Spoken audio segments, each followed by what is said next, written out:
송화 송생과학입니다. 오늘은 이온의 형성과 종류에 대해 알아보겠습니다. 원소 기호는 원소를 표현할 때 사용하는 약속된 기호입니다. 아래 있는 기호들은 꼭 잘 기억해 두시기 바라고 주기율표를 외우면 조금 더 쉽게 기억하기 좋습니다. 화학식은 물질을 이루는 성분 원소의 원소 기호와 숫자를 이용하여 물질을 표현한 것입니다. 물분자는 이렇게 표현을 하기로 약속했었죠.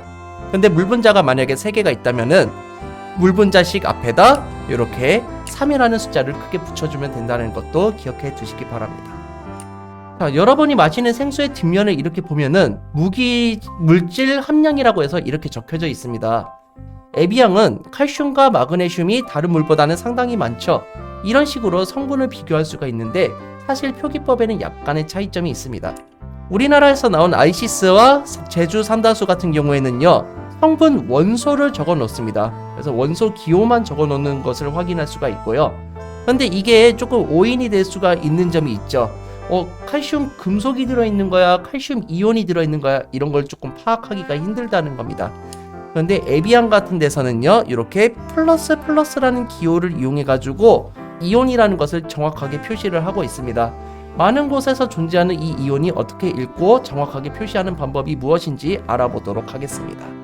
오늘의 학습 목표는 이온의 형성 과정을 모형과 이온식으로 표현할 수 있다, 이온이 전하를 띠고 있음을 실험을 통해 설명할 수 있다가 되겠습니다. 자, 오늘도 재미있는 화학의 세계에 빠져봅시다. 우선 이온을 배우기 전에 원자에 대해서 정확히 알고 있어야 됩니다. 우선 원자는 전기적으로 중성을 띠고 있습니다. 왜 중성을 띠고 있는지 알려면은 원자의 구조에 대해서 알고 있어야 되는데요. 원자핵과 전자가 있다는 것을 알 수 있죠. 원자핵은 플러스 전하를 띠고 있고요. 전자는 마이너스 전하를 띠고 있습니다. 한 원자에서 원자핵이 띠는 플러스 전하의 총 전하량과 전자가 띠는 마이너스 전하의 총 전하량이 같기 때문에 중성을 이루고 있는 겁니다. 그런데 이런 원자에서 전자를 잃거나 얻어 만들어지는 전하를 띠는 입자를 보고 우리는 이온이라고 하는 것입니다. 현재 양전하가 플러스 1이기 때문에 전자가 한 개 있는 것을 확인할 수 있죠. 그런데 전자 중에는 다른 원자로 이동할 수 있는 것이 있습니다. 한번 이동시켜 볼까요? 딱 이렇게 돌고 있다가 뿅 하고 나가는 것을 볼 수가 있습니다. 이제 원자핵의 전하량이 전자의 총 전하량보다 많기 때문에 양전하를 띠는 입자가 되는 것입니다. 반대의 경우도 있습니다. 그래서 전자가 붙을 수도 있거든요. 한번 붙여볼까요? 그래서 이번에는 전자가 들어왔죠. 원자핵의 전하량보다 전자의 총 전하량이 더 많기 때문에 음전하를 띠는 입자가 되는 것입니다. 그럼 문제를 한번 풀어볼 텐데요. 원자가 전자를 잃거나 얻어 형성된 이온에서 원자핵의 전하량의 크기와 전자의 총 전하량의 크기를 그림의 원안의 부등호로 한번 비교해 보도록 하겠습니다. 그래서 요거를 한번 먼저 보도록 할 텐데요. 원자핵의 전하량이 플러스 1이고 전자가 한 개 있습니다. 근데 이 전자가 나가면서 이제 원자핵의 전하량이 전자의 총 전하량보다 크게 되겠죠. 큰 쪽으로 입을 벌려줘야 되기 때문에 이렇게 들어가야 됩니다. 원자가 전자를 얻을 때에는 반대라고 생각하시면 되겠습니다. 원자핵의 전하량보다 전자의 총 전하량이 더 많아지게 됩니다. 그렇기 때문에 입을 이쪽으로 벌리고 있다는 것을 확인할 수가 있죠. 따라서 양이온은 원자가 전자를 잃어서 플러스 전하가 된 입자입니다. 원자에서 전자를 잃게 되면서 그 양전하를 띠는 입자가 되는 것이지요. 원자핵의 전하량과 전자의 총 전하량을 비교해 보면 원자핵의 전하량이 조금 더 많다고 볼 수 있겠습니다. 참고로 전자 한 개의 전하량은 마이너스 1이 있기 때문에 우선은 총 전하량으로 표시를 해야지 다른 원자에서 이온이 될 때 비교를 할 때 오류가 없습니다.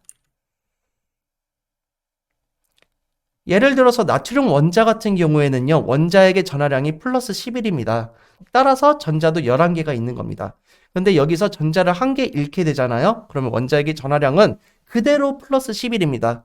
나트륨 원자이든 나트륨 이온이든 이 원자핵의 전하량은 변하지 않습니다. 그런데 전자는 10개가 되겠죠. 그래서 원자핵의 전하량은 플러스 11인데 전자의 총 전하량은 마이너스 10이기 때문에 결국에는 원자핵의 전하량이 더 크다는 것을 알 수 있죠. 그렇기 때문에 양이온이 되는 것입니다. 그럼 마그네슘 이온도 한번 볼까요? 원자핵의 전하량은 12이기 때문에 원자일 때는 전자가 12개가 있다는 것을 알 수 있겠죠. 그러면은 여기도 한번 그려보시기 바랍니다. 잠깐 멈춰보고 그려보세요. 잘 그려보셨습니까?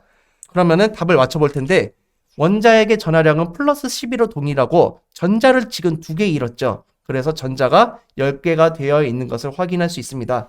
원자핵의 전하량이 전자의 총 전하량보다 많기 때문에 양이온이 되는 것을 알 수 있습니다.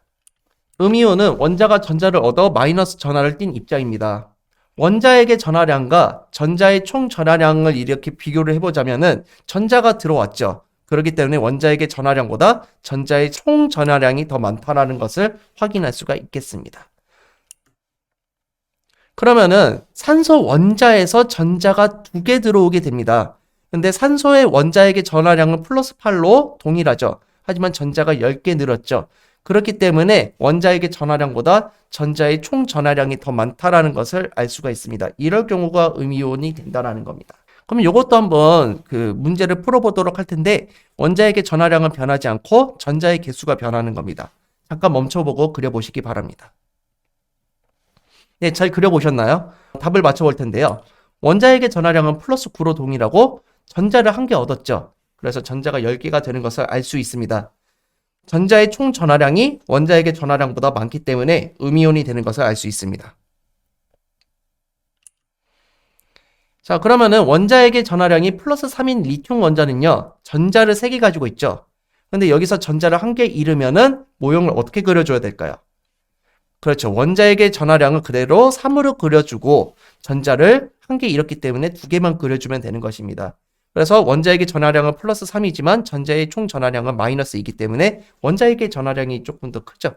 산소 원자 같은 경우는 이제 플러스 8이고 전자가 8개가 있다는 걸 알 수 있습니다. 여기서 이제 전자를 2개 얻는 거예요. 그러면은 플러스 8은 변하지 않고 전자가 10개로 늘어난 걸 알 수 있습니다. 원자핵의 전하량이 플러스 8인데 전자의 총 전하량이 마이너스 10이기 때문에 전자의 총 전하량이 더 많다는 걸 알 수 있습니다. 그렇기 때문에 음이온이 됐다는 것을 알 수 있죠. 그러면 여기 Li 플러스랑 O2 마이너스 같은 걸 뭐라고 할까요?